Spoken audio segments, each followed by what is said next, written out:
हम लोगों का गीता का 18वां अध्याय चल रहा है और 18वें अध्याय वो भी समाप्ति पर हो रहा है।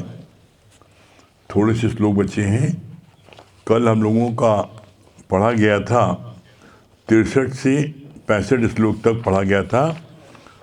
उसमें कल लास्ट में क्या पढ़ा गया था?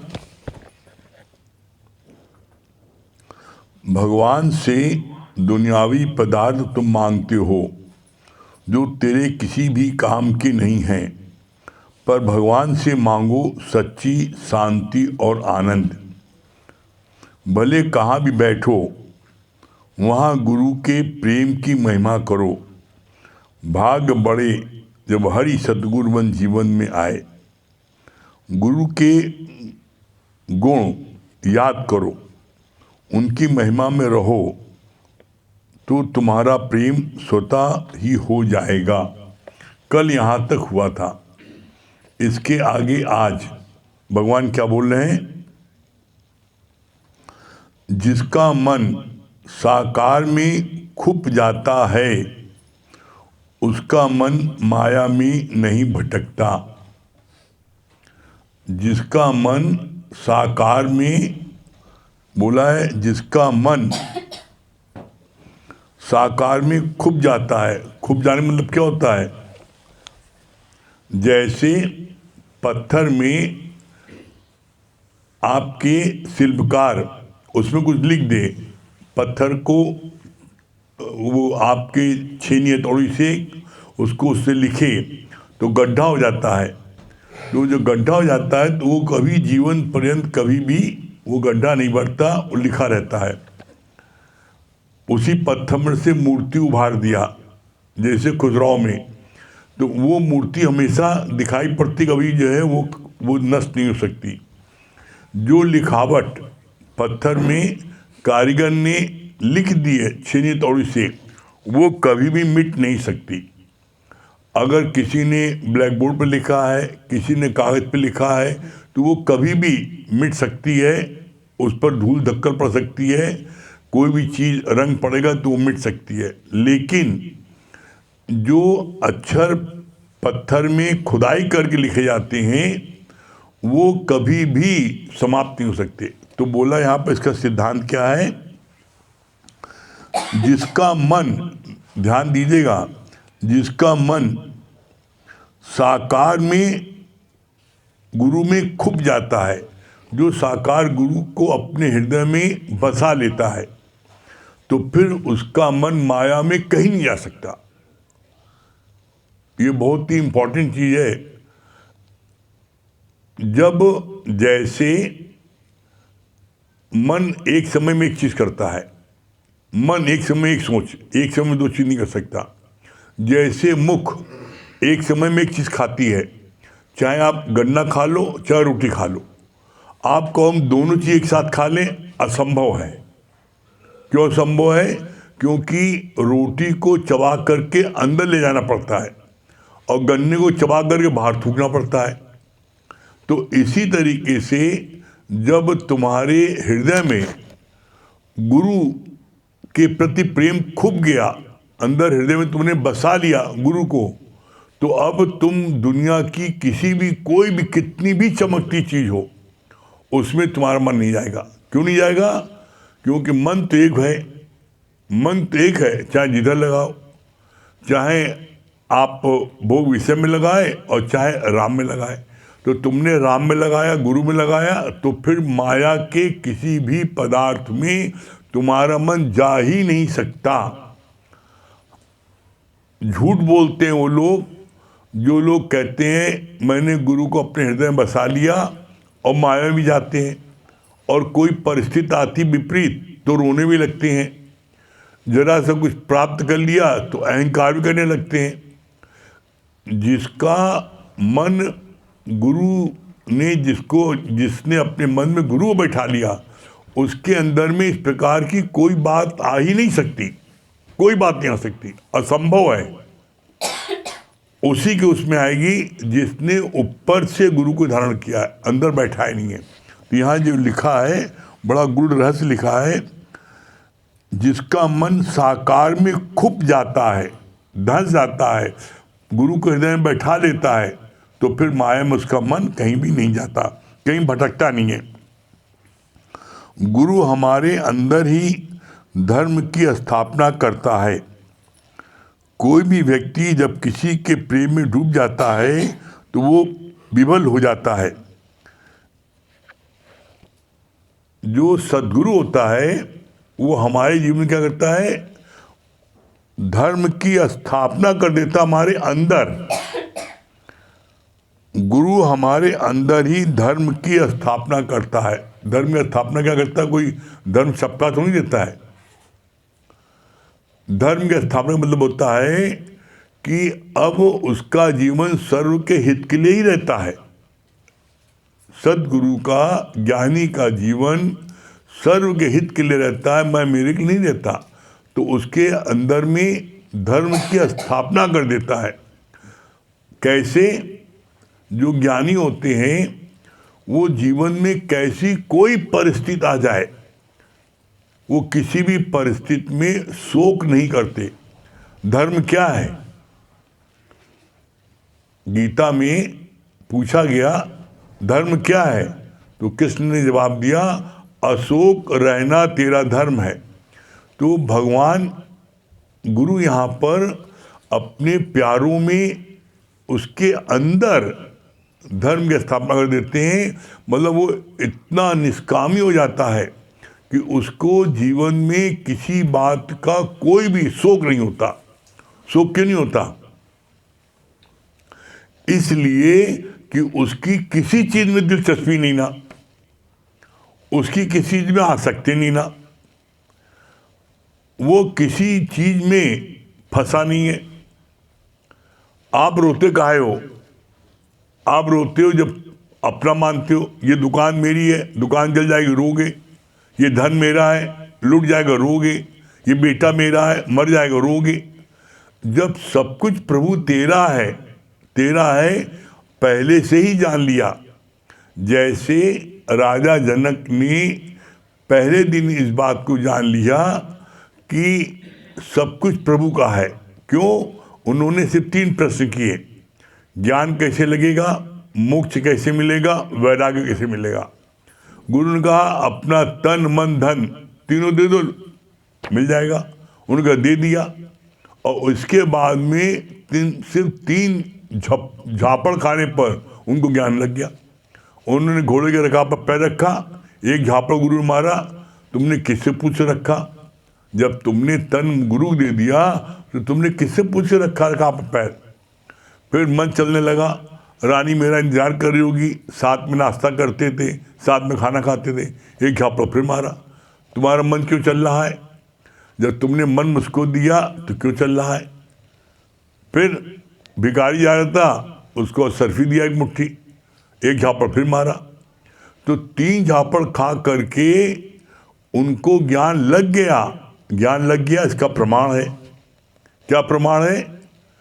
जब किसी शिष्य ने चिल्ला करके ये बोला सत्संग के समय राजा जनक के महल में आग लग गई, तो जितनी संगत बैठी थी सब भाग गई। जो लोग लांछन लगाते थे कि राजा जनक कहाँ के ब्रह्मज्ञानी है, महल में रहते हैं, रानियां हैं, सब दुनिया के सारे ऐसा हैं और ब्रह्मज्ञानी है। तो सारी संगत बैठी थी। उन लोगों के मन के भ्रम को दूर करने के लिए गुरु ने एक शिष्य को कह रखा था कि जब सारी संगत आ जाए और जब सत्संग हम कर रहे हैं उस समय तुम चिल्ला के आगे बोलना कि राजा जनक के महल में आग लग गई। भागता हुआ आया, उसने चिल्लाया, और जब चिल्ला के बोला राजा जनक के महल में आग लग गई, तो जितने बैठे थे सब भाग गए। जो बहुत डायलॉग बोलते थे कि राजा जनक कहाँ ब्रह्मज्ञानी है, सब भाग गए। यहाँ तक कि एक ऋषि भी था जिसकी सिर्फ एक अंगूठी पहने था, वो ही भाग गया। जब सब लौट के आए, आग तो लगी नहीं थी, सब मुंह एकदम बिल्कुल छोटा सा। भाई पूछा राजा जनक से कि भाई सारी संगत भाग गई, तुम्हारे महल में आग लगी, और जो पड़ोस में जिनका घर सब भाग गए, तुम क्यों नहीं भागे? उसी समय प्रमाणित हो जाता है कि राजा जनक को ज्ञान लग गया था। राजा जनक ने क्या बोला? जिसकी जले वो भागे, मैं क्यों भागूं? मैंने तो पहले ही दिन गुरु को अपना तन मन धन दे दिया, तो गुरु भागे, मैं क्यों भागूं? तब जितने लोग थे सबका जो है उनको उनके प्रश्न का उत्तर मिल गया कि राजा जनक कैसे ब्रह्मज्ञानी है। तो यहाँ पर गुरु जी कहते हैं, तुम इतने सालों से सत्संग सुन रहे हो, अभी भी क्या तुमने अपना तन मन धन गुरु को दिया? अगर तुमने दे दिया तो तुम फिर बिना पूछे, बिना परमिशन लिए तुम कैसे कहीं चले जाते हो? कैसे कहीं कुछ खर्च कर देते हो? कैसे कहीं जो तुम्हारे कोई डिसीजन ले लेते हो? तो बोला, जब तुम ऐसा करोगे तो निश्चित तुम्हारे को जो है मंजिल प्राप्त हो, कोई तुमको मंजिल पहुंचने रोक नहीं सकता। क्या बोला? गुरु हमारे अंदर ही धर्म की स्थापना करता है। कोई भी व्यक्ति जब किसी के प्रेम में डूब जाता है तो वो विबल हो जाता है। ऐसा ही प्रेम तुम्हें साकार गुरु से होना चाहिए। हमेशा महसूस करो कि मेरा बल, माधुर्य, गंभीरता सब प्रभु से, गुरु से है। यहाँ पर ये बोला, कोई भी व्यक्ति जब किसी के प्रेम में डूब जाता है, मतलब गुरु के प्रेम में डूब जाता है, तो वो विबल हो जाता है। विबल मतलब क्या होता है? बहुत तड़पता है। जब वो उससे दूर होता है, जिसके प्रति अगाध प्रेम होता है, तो जैसे ही थोड़ा दूर होता है तो एकदम व्याकुल हो जाता है, तड़पने लगता है। जैसे मछली पानी से अलग हो जाए तो तड़पने लगती है, जैसे छोटा बच्चा माँ से अलग हो जाए तड़पने लगता है, जैसे कोई बच्चा मेले में खो गया, अब उसको आप दुनिया के सारे पदार्थ दो, जो पहले माँ से कह रहे थे गुब्बारा चाहिए, खिलौना चाहिए, और जब खो जाता है तो उसको सिर्फ अपनी माँ की याद आती है, दुनिया की याद है, उसको दुनिया की सब चीज़ दो, कहते हैं बस माँ माँ मत चिल्लाता है। उसी तरीके से जिसके मन में गुरु के प्रति अथाह प्रेम हो जाता है, विबलता आ जाती है, तो वो बिना गुरु के नहीं रह सकता, बिना सत्संग के नहीं रह सकता, बिना मिले नहीं रह सकता। जैसे इसका गुरु जी ने बड़ा अच्छा बताया उदाहरण, जैसे किसी नई प्रेमी जोड़े से, प्रेमी जोड़े होते हैं नए उनका प्यार होता है, तो अगर उनको अलग कर दिया जाता है, चाहे लड़की को चाहे लड़के को कमरे में ताला बंद कर दिया जाता है, उसके बाद वो खिड़की से कूद फांद कर जाके मिल जाते हैं। घर में ताला बंद है तब भी चुपके से रात को 2 बजे खोल के भाग के जाएंगे, मिल के आएंगे। कुछ भी हो जाए बिना मिले तड़पते हैं। तो कैसे? बोला, एक दुनियावी प्रेम के लिए व्यक्ति जो है खिड़की दरवाज़ा बारजे से कूद करके जाता, मिल के आता है, और तुम्हारा जो है कैसी भी बोलता है कि तुम जो है साधारण तौर पर नहीं मिलते, तो कैसी भैया कौन सी तुम्हारी प्रेम है, कौन सी विबलता है? विबलता उसे बोलते हैं जैसे प्रेमी और प्रेमिका आपस में बिना मिले रह नहीं पाते, और कितना भी उनको पर कठोर पहरा लगा दो, उसके बावजूद किसी न किसी तरकीब से उनकल भागते हैं, वापस मिल लेते हैं। फिर आगे बोला, ऐसा ही प्रेम तुम्हें साकार गुरु से होना चाहिए। हमेशा महसूस करो कि मेरा बल, माधुर्य, गंभीरता सब प्रभु से, गुरु से है। जो भी तुम्हारे अंदर पावर आ गई है, चाहे बोलने की, चाहे भजन गाने की, चाहे पैसा कमाने की, चाहे समाज में कितनी बड़ी स्टेटस हो जाए, कुछ भी, जो कुछ भी तुम्हारे को प्राप्त हुआ है, ये अंदर में फील करना, ये हमको गुरु के, प्रभु की कृपा से मिला है। अगर ऐसा न होता अगर तुम्हारे में काबिलियत होती तो पहले क्यों नहीं प्राप्त कर लिया? सत्संग में आने के बाद, गुरु के शरण में आने के बाद तुम्हें ये सारे अचीवमेंट मिले, तो गुरु ने तुमको इस काबिल बनाया। तो ये हमेशा अपनी मछानी ड्रेस याद रखोगे तो कभी जीवन में अहंकार नहीं आने पाएगा। जीवन में व्यक्ति के अहंकार तभी आता है, तभी वो अपने मन से कोई कार्य करता है जिस क्षण वो अपनी मछानी ड्रेस को भूलता है। तो हमेशा मछानी ड्रेस याद रखने पर, ये बात हम अपने जीवन के अनुभव से कह रहे हैं,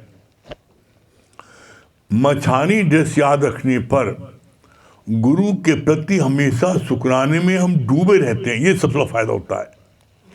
और जब डूबे रहते हैं तो उसका सबसे बड़ा अचीवमेंट क्या होता है?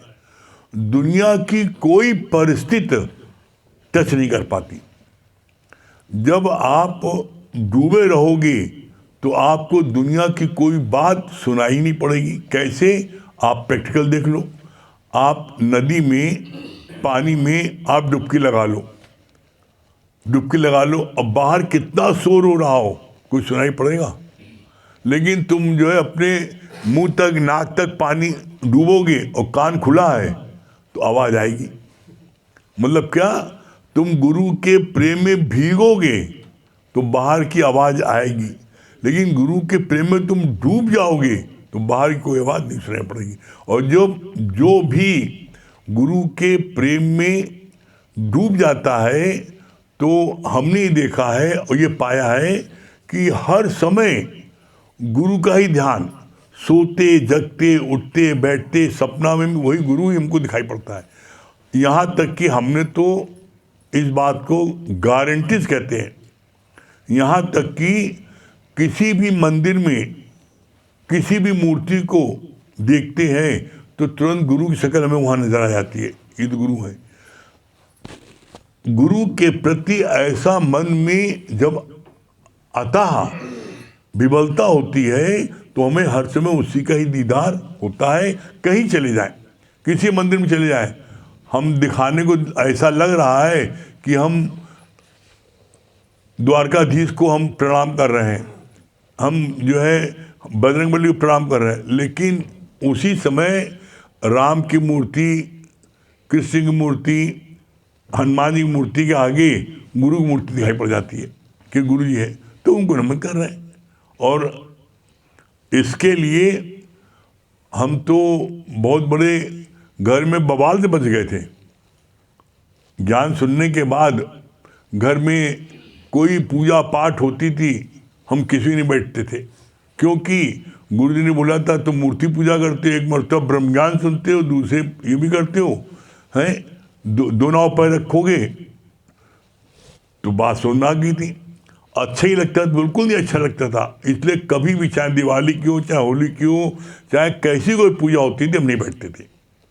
तो घर में हमारे सब लोग बड़े अगेंस्ट हो गए थे और सब लोग कह रहे थे कि कैसा नास्तिक हो गया ये, कैसा है, इससे तो तुम अलग रहो, ये तुम घर में किसी पूजा में नहीं बैठते, कुछ नहीं बैठते। तो ये बात मेरे मन में बड़ी कचोट रही थी। जब गुरु जी को हमने बनारस में देखा, दीपावली के दिन जिनके घर ठहरे थे, उन्होंने गुरु जी से बोला, गुरु जी चलिए पूजा कर लीजिए और जो है इनके आरती उतार लीजिए। गुरु जी एकदम जैसे बच्चा कोई हो, कहना माना, जा कर के उन्होंने पूजा किया गणेश लक्ष्मी की, और पूजा करके आराम से आगे बैठे। लेकिन अगले दिन जो वाणी चली है, इतनी तेज वाणी चली है कि सब लोग एकदम बिल्कुल अचंभित हो गए, क्या हो गया? क्या बोला अगले दिन? बोला इतने मूर्ख हैं, हमको एक तरफ बोलते हैं भगवान और दूसरी तरफ कहते हैं चलो गणेश लक्ष्मी पूजा कर लो। ऐसे मूर्ख लोग हैं यहाँ पर, जिनके घर में ठहरे हैं गुरु जी, उन्हीं को बड़ा गरियाया है। कहा हमसे कहते हैं, बोलते हैं भगवान, और ऊपर कहते हैं पूजा कर लो। मैंने भी उनका कहना मानकर पूजा कर लिया, लेकिन मैंने किसकी पूजा की? मैंने अपने गुरु गीता भगवान को, मैंने उनकी शक्ल में देखा कि मेरे सामने वही गीता भगवान मुझको नजर आए, बस उसी दिन हमको युक्ति मिल, हमको अरे बड़ी अच्छी बात हो गई, बड़ा मज़ा आ गया। उसके बाद में घर में जब पूजा होती थी तो पहले हमें बुलाते थे सब लोग और हम सबसे लास्ट में आए ना आए, लेकिन जब ये युक्ति मिल गई तो हम सबसे पहले आगे बढ़ जाते थे कि बड़ा सुधर हुआ ये अब घर वाले गए बड़ा बड़ा सुधर गया ये बड़ा। लेकिन वही चीज़ हमने युक्ति अप्लाई की, जैसे आँख बंद करें गुरु की सामने आ जाए मूर्ति, हम प्रणाम करें, दंडवत करें, वो समझ रहे हैं हम गणेश जी की पूजा कर रहे हैं, लक्ष्मी की पूजा कर रहे हैं, आरती उतार रहे हैं, अपने गुरु की आरती उतार रहे हैं। तो एक युक्ति मिल गई ना। तो कहने मतलब ये चीज़ तब आती है मन में जब आपके अंदर विहलता आ जाए, एकदम बिल्कुल बिना उसके हम रह नहीं सकते।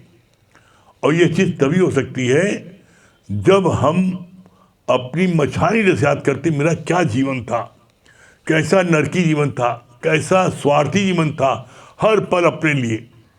आज कैसा जीवन बना दिया है, कैसा आनंद, हर समय मस्ती, हर समय आनंद, प्रफुल्लित मन। तो ये चीज़ जब याद करते हैं तो गुरु के शुक्राने में आँख एकदम नम हो जाती है, वाह गुरु जी आपने क्या कमाल कर दिया।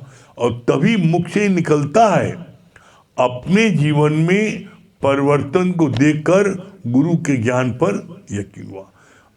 आप अगर ऐसा मन में रखोगे, विहलता रखोगे, गुरु के प्रति प्रेम रखोगे, तो ऐसा हो नहीं सकता कि आप उन्नत हो, ऐसा हो नहीं सकता आप मंजिल को प्राप्त करें। निश्चित मंजिल को आप प्राप्त करोगे, करके देखो। बाकी आगे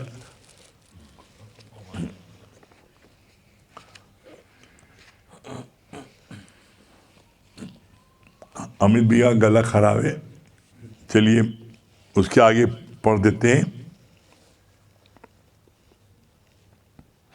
हाँ क्या बोला, हमेशा महसूस करो कि मेरा बल, माधुर्य, गंभीरता सब गुरु प्रभु का है। अपने हृदय में सबके लिए प्रेम रखो। अब ऐसा नहीं कि गुरु के प्रति हमारा अतिशय आदर है तो हम दूसरे के लिए नफरत है, नहीं, हर एक के प्रति प्रेम। गुरु के प्रति तो हमारा है अटूट, लेकिन हर एक के प्रति हमारा प्रेम होना चाहिए। फिर आगे बोला, बिना नम्रता के ज्ञान शून्य, जीरो है। जिस दिन तुम्हारे ऊपर ये भाव आ जाए कि मैं विनम्र हूँ, उसी दिन तुम्हारी विनम्रता गुम हो जाती है। जिस दिन तुम्हारे मन में आए मैं बड़ा विनम्र हूँ, मैं बड़ा नम्रता में चलता हूँ, इसके लिए भी तुम्हारे अंदर अहंकार आ गया, नम्रता गायब हो गई। ज्ञान का मतलब ये है कि विनम्रता, नम्रता, सबके आगे झुकना, मुड़ना और प्रेम करना। ज्ञान मतलब नहीं होता है कि आप अकड़ जाओ। हाँ ये बात गारंटी है, जिसने गुरु मुख से ज्ञान नहीं सुना और जिसने कैसेट सुना, किताब पढ़ा और साकार गुरु की शरण में नहीं आया, उसके सम्मुख ज्ञान नहीं सुना, उसके अंदर निश्चित अहंकार आ जाएगा। क्यों? क्योंकि उसके अंदर आता है मैंने अपनी बुद्धि से ज्ञान प्राप्त किया। इसीलिए गुरुजी ने उनके लिए बड़ा कड़ा शब्द इस्तेमाल किया है, वो अपने बड़ा ज्ञानी बनते हैं। जो 10 पुस्तक पढ़ लिया, कैसेट सुन लिया 4 लोगों का, 4 महात्माओं का, और सबका मिक्स करके बता दिया तो बड़े ज्ञानी हो गए। तो उनके लिए बोला ज्ञानी ध्यानी नरक पड़े, बोला है ज्ञानी नहीं, बोला है प्रेमी। जो ज्ञानी है वो प्रेमी है, वो उसका उद्धार है। जो ज्ञानी अकेले है उसका उद्धार नहीं है। तो बोला गुरु ने आप प्रेम जो है, प्रेम ज़्यादा जरूरी है। जब तुम्हारे अंदर प्रेम है तो ज्ञान ऑटोमेटिक आ जाएगा। कैसे? आप देख लो, जिससे आपका प्रेम होता है उसके सारे गुण आपके अंदर आ जाते हैं। एक लड़की का माँ से प्रेम होता है तो लड़की के अंदर माँ के सारे गुण ऑटोमेटिक आ जाते हैं। जैसे माँ रोटी बनाती है, जैसे माँ सब्जी बनाती है, जैसे माँ खाना, सब आ जाते हैं ऑटोमेटिक। प्रेम में सब चीज़ जो सीख लेती है उसको सीखने में मजा आता है। फिर आगे बोला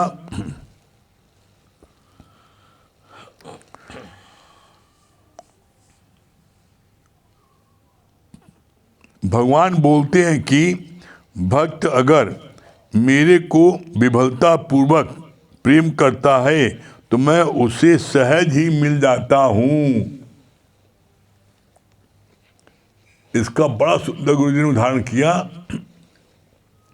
एक छोटा बच्चा जब विफल होकर रोता है तो माँ कैसी भी कंडीशन में हो वो दौड़ के भाग के बच्चे उठा लेती है। यही चीज गुरु की है। गुरु जब देखता है कोई मेरा भक्त विफल है, कितना है, तो चाहे कुछ हो, चाहे आधी रात हो, उसके लिए भाग के जाता नहीं। मेरा जो है, मेरा भक्त जो विफल है, वो कष्ट में है, चाहे कुछ हो जाए उसको हम जाएंगे। तो वो अपने को रोक नहीं पाता। कैसे? इसका प्रमाण गीता में आया है। जिस समय सुदामा भगवान कृष्ण से मिलने गए उनके महल में, तो सुदामा और कृष्ण में ऐसे ही आपस में प्रेम था, विहलता थी। तो जब कृष्ण को पता लगा कि मेरा मित्र आया है मेरे दरवाजे, तो एकदम विवल हो गए और दौड़ के गए। अरे वो अपने चपरासी भेज सकते थे, अपने मंत्री भेज सकते थे, अपने दरबारी भेज, जाओ बुला लाओ, सम्मान से लेते आओ, उनको आदर से लेते आओ, बुला लेते। लेकिन जैसे ही सुना कि मेरा मित्र सुदामा आया है, अपना नाम सुदामा बता रहा है और उसके न पगड़ी न कुछ है, तो भगवान कृष्ण ने उसके तरफ तेजी दौड़े हैं और अपने आंसुओं से उनके पैर धोए हैं। इतना बेहद होकर उनसे मिले हैं। और ये चीज़ तो हमने देखा, सच में जो पुराने मित्र होते हैं जिनसे कोई स्वार्थ नहीं है, 40 साल से दोस्ती है, मिलते हैं, आज ऐसी हुआ किसी से मिलना हुआ, 40 साल पुराने मित्र हमारे मिलना हुआ, तो वो बार बार गले लगा लें, बार बार गले लगाए। तो उनकी जो असिस्टेंट, उनकी वकील, वो कह रहे यार अंकल कम से कम बैठने के लिए तो कह दीजिए। कह रहे बैठना नहीं, इसमें गले लगने दो हमको। तो पता लगता सच्चाई कि कितना दिल में प्रेम इसके है। तो वो रह ही नहीं पाए, बस बार बार गले लगाए। तो ऐसे में बोला ये विफलता है, ये जो ये तड़पन होनी चाहिए। और ये तड़पन जो है कब हो सकती है? ये तड़पन तभी हो सकती है जब तुम्हारा किसी से आत्मिक प्यार होगा, शारीरिक प्यार नहीं। जब तुम्हारा किसी से निस्वार्थ प्यार होगा, कुछ लेना देना ना हो, कोई लेना देना ना हो। अगर तुम्हारा लेना देना होगा जहाँ पर, वहाँ पर तुम्हारा ऐसा प्यार नहीं हो सकता है। तो ये ऐसा प्यार करो, ऐसा तुम्हारे दिल में प्यार हो गुरु के प्रति कि तुम रह नहीं पाओ। और जब ऐसा आ जाएगा तो उसके लिए मंजिल प्राप्त करना बहुत सरल हो जाता है। उसके लिए कोई मुश्किल नहीं होता है। करके देखो। और ये बात जो आज आई है, ये बात हमने अपने जीवन में स्वयं देखी है। जब जैसे कुछ दिन हो जाता था तो एकदम से तड़पने लगती थी, जल्दी लखनऊ जाए, जल्दी गुरु से मिले, जैसे एकदम तड़पन होने लगती थी। तुम उसको ये अनुभव, तो मैंने कहा गुरु जी पूछेंगे हम। मैंने पूछा गुरु से, गुरु जी हम जब कुछ ही दिन होता है दिमाग तड़पन होने लगती है, और जब यहाँ आते हैं तो लगता है बेकार आ गए, बेकार पैसा खर्चा किया, बेकार समय खर्च किया, तो हमारी तड़पन खत्म हो जाती है। ऐसा क्यों? तो बड़ा अच्छा उन्होंने जवाब दिया, तुम जिस चीज के लिए तड़प रहे थे जो मिल गई, तड़पन शांत हो गई। हम दो क्या, गुरु से प्रश्न करो, 1 सेकंड उसका जवाब। क्या भाई, तड़पन, मछली तड़प रही थी बिना पानी के, अब मछली को पानी डाल दो, अब तड़पेगी, उसको आनंद आएगा। इसी तरह तुम्हारे अंदर आनंद जाता है, जब मिलते हो आनंद जाता है।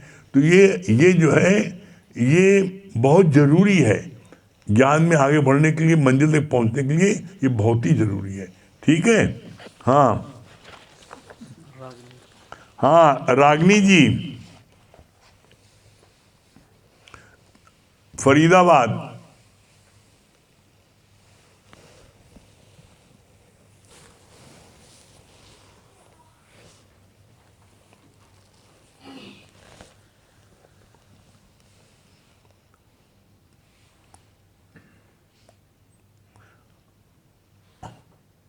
हरिओम गुरुजी। हाँ हरिओम। हरिओम। हाँ हरिओम, क्या बता रही है रागनी जी?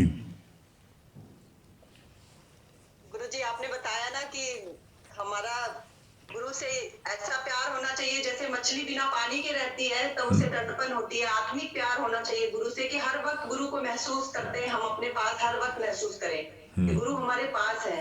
और इस तरह का जैसे प्रेमी प्रेमिका का प्यार होता है कि नए जोड़ों का कि वो उनके बिना नहीं रह पाते, उसी तरह हमारा गुरु के प्रति समर्पण और प्यार होना चाहिए कि गुरु के बिना हम एक पल भी न रह सके। गुरु हर वक्त मतलब हमें महसूस हो कि हर वक्त मेरे पास है गुरु। और गुरु जी मेरे यहाँ मेरे घर में ये चीज होती है कि तुम हर वक्त जो है गुरु की ही अच्छा बस हो गया अब तुम्हारा मतलब भैया हंस रहे हैं। अब निकल जाओ, तो बाहर निकल जाओ, अब चलो जरा किचन का काम करो। हाँ भैया क्या बता रहे हैं, लेकिन नहीं भैया खुश होते हैं। भैया को खुशी होती है कि आपकी लगन इतनी अच्छी है, आपके मन में सच्ची लगन है तो उसमें उनको खुशी मिलती है। हाँ क्या बता रहे भैया? बहुत पुराना है। बस आपके गुरु जी बात सुनते हैं मन प्रसन्न हो जाता है। बस हाँ, वैसे पूरे दिन का दिन सब कुछ शांतिपूर्ण खत्म हो जाता है। हाँ वैसे आज आप जो है एकदम सनी देओल लग रहे हैं आज आप।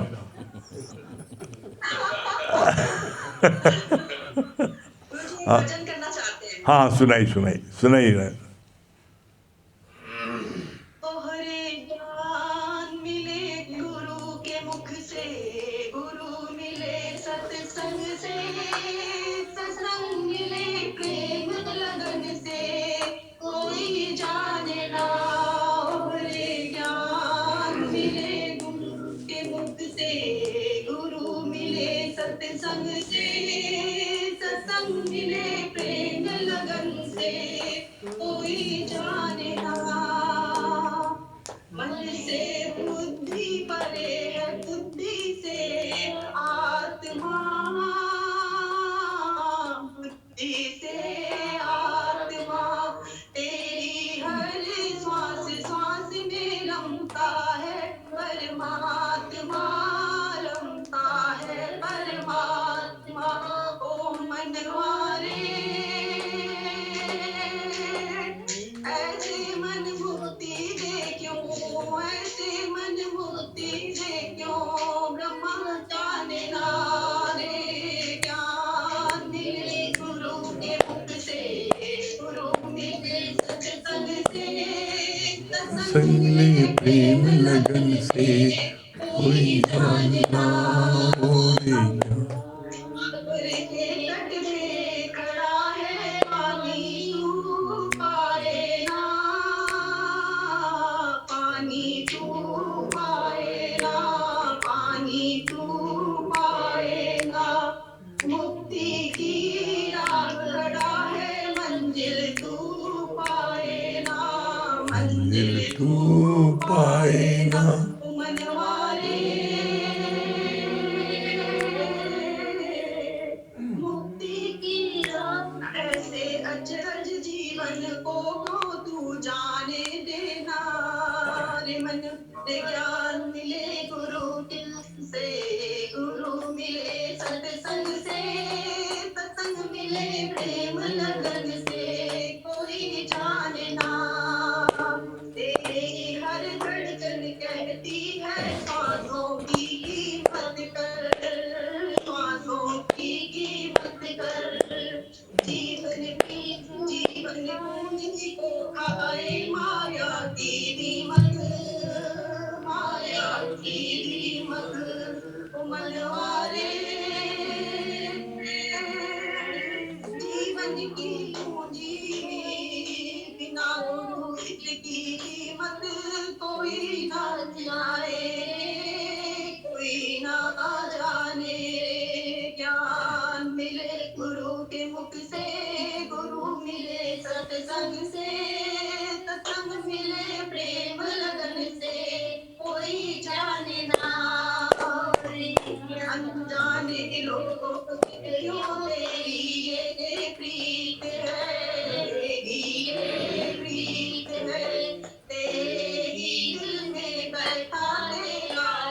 साथ गा रही क्या पुष्पा? दो आवाज आ रही ना। सब गा रहे हैं ना, सब मिक्स गा रहे हैं ना। तेरे ही दिल मिथ्या और सच को पगले तू क्यों ना जाने दे। ज्ञान मिले गुरु के मुख से, गुरु मिले सत्संग से, सत्संग मिले प्रेम लगन से, कोई जाने ना। आनंद और शांति मिलती सत्संग में आने से, सत्संग में आने से। मनवारे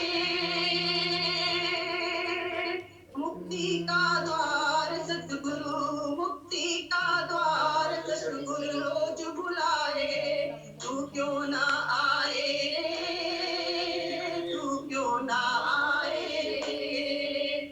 ज्ञान मिले गुरु के मुख से, गुरु मिले सत्संग से, सत्संग मिले प्रेम लगन से, कोई जाने ना।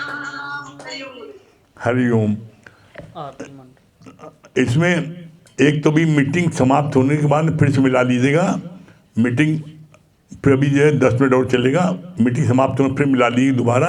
और एक बात तो भी कहनी है, आप लोग जो बैठे हैं इस बात का ध्यान रखा करिए कि जो भी भजन गाता है तो भजन की पहली लाइन उसको आप लोग ध्यान सुनिए और उसके बाद सेकंड लाइन में दोहराइए। आप लोग एक साथ गा रहे थे, सब लोग साथ साथ रागनी के साथ गा रहे थे, तो उससे लय टूटती है। जो भी भजन जिसको भजन गाने के लिए कहा जाए तो उसकी लाइन पहली उसको गाने दीजिए, उसके साथ में कोई जने नहीं गाइए। पहले वो लाइन गा ले और जब उसके बाद सेकंड लाइन दोहराती हैं तो उसकी सेकंड लाइन को आप दोहराइए उसी लय से जिस लय से वो दोहराते हैं। अगर आप पहली लाइन में आप बोलने लगते हैं उससे जो गाने वाला है, भजन गाने वाला है, वो डिस्टर्ब होता है, वो अपने भजन को प्रॉपर नहीं गा पाता है। तो इसलिए हमेशा इस बात का ध्यान रखिएगा, ठीक है। हाँ, और मिट्टी के बाद फिर से मिला लीजिएगा। आरती मंडल, आरती मंडल।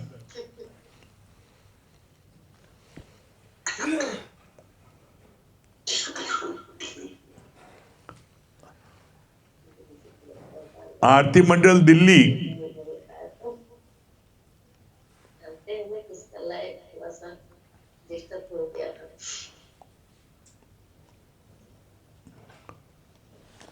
लगता होगा नेटवर्क नहीं मिल रहा है क्या। आरती मंडल दिल्ली, चलिए नहीं मिल पा रहा।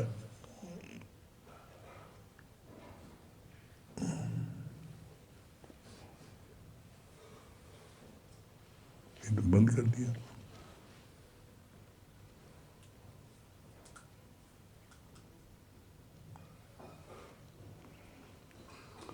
आरती मंडल दिल्ली। रुक जाए, हमारा हमारा नेटवर्क।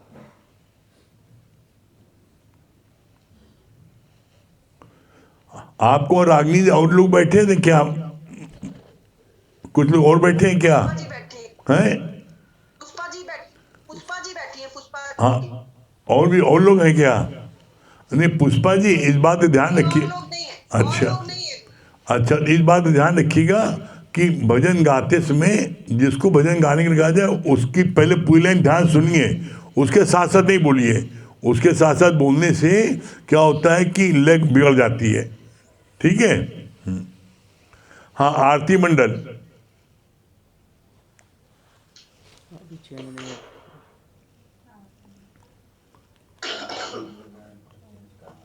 वॉइस नहीं आ रही, आवाज नहीं पहुंच रही है। आवाज नहीं आ रही, आवाज नहीं पहुंच रही है। तो यार अनम्यूट किया नहीं तुमने पहले? नेट नहीं आता होगा, नेट नहीं मिला होगा। वो सुनी नहीं तो कैसे मिलाएंगे? या फिर नेट नहीं आता होगा मुझे। हैं? नहीं नहीं, इनको सुनाई नहीं पड़ रहा उसमें। नहीं मैसेज आ रहा। उनका मैसेज आ रहा था। कह रहे हैं हमारे फोन का नेट गड़बड़ से अपना अपना अनुमान लगा रहे हैं, यहाँ फोन हमारा नहीं चल रहा है। यहाँ से नेटवर्क। अच्छा, सर आप मतलब आदमी ढूंढ रहा है बिटवा कहाँ कहाँ, घर में बैठा है। कमरे में छुपा हुआ। एक फोन दूसरा में कोई दीजिए, हमारा नेट खत्म हो गया। देखे इसमें आए कि नहीं। भैया से ठीक है, लग गया। भैया से लग गया।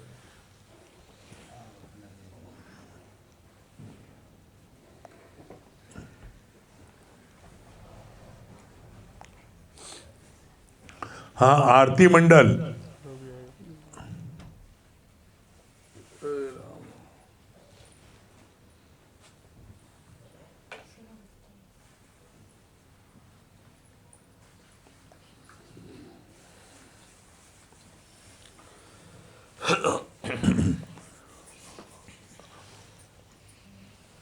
और एक जरूरी सूचना यह है कि संडे को स्पेशल सत्संग जो होता है 11 बजे से हमारे घर पर, वो अब इस संडे से, अब की जो कमिंग संडे है 12 तारीख को कंपनी बाग में होगा।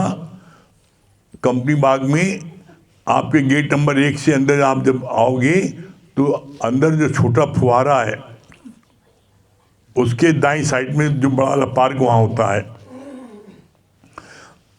जो कंपनी बाग के अंदर आने पर फुहारे वाला जो चौराहा है, उस चौराहे वाले उस पर वहाँ आने पर राइट साइड में बड़े पार्क में जहाँ पर प्रदर्शनी लगती है फूलों की, उस जगह पर संडे को 11 बजे वहाँ पर पहुँचना रहेगा। घर पर नहीं होगा। संडे को, इस संडे से 11 बजे वहाँ पर होगा स्पेशल सत्संग। रिंकू कुमारी। रिंकू कुमारी। हाँ, रिंकू कुमारी। उनको वो नहीं जुड़ी होगी। नहीं जो है तो पूजा दुर्गे लोग देख लो, श्याम भैया। हाँ, रिंकू जी, रिंकू कुमारी। रिंकू कुमारी। हरिओम गुरुजी। हाँ, हरिओम। क्या बता रही है रिंकू जी?